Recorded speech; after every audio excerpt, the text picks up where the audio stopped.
The Scrum Guide has changed. It's kind of a big deal. It doesn't change very often. What's new?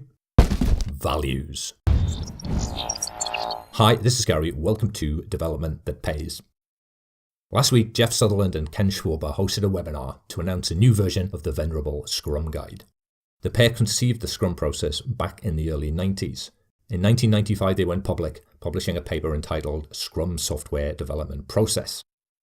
The Scrum Guide itself didn't see the light of day until 2010. It was updated a year later and again in 2013. And then, nothing. Until last week. The only change is a brand new section, Scrum Values. The values are commitment, courage, focus, openness, and respect. I'm no expert on Scrum, so I was surprised to discover that the list is not new.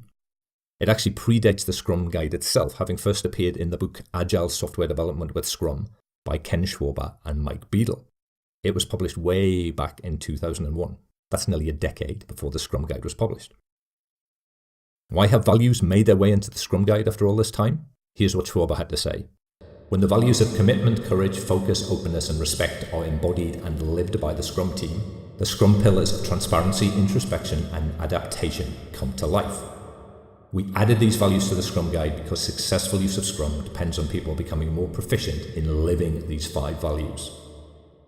Seems reasonable to me, but I'd be interested to hear your views. What do you think? Is the new values section a positive addition to the Scrum Guide? Or do you perhaps see a downside? Let me know in the comments. It's been years since I worked in a proper Scrum team, and at the time I wasn't even aware that I was doing Scrum. So I have to confess that I hadn't actually read the Scrum Guide until this week. I must say it's rather good, well structured, carefully worded, and it's concise. The meat of it is just 15 pages long.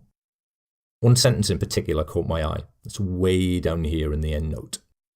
Scrum's roles, artifacts, events and rules are immutable, and although implementing only parts of Scrum is possible, the result is not Scrum. Very interesting. Thank you very much for watching. I hope you enjoyed this episode as much as I enjoyed making it. There's a new episode of Development That Pays each and every Wednesday. By far the easiest way to get it is to subscribe to this channel. Hit the big red button and I look forward to talking to you again very soon. Cheers for now.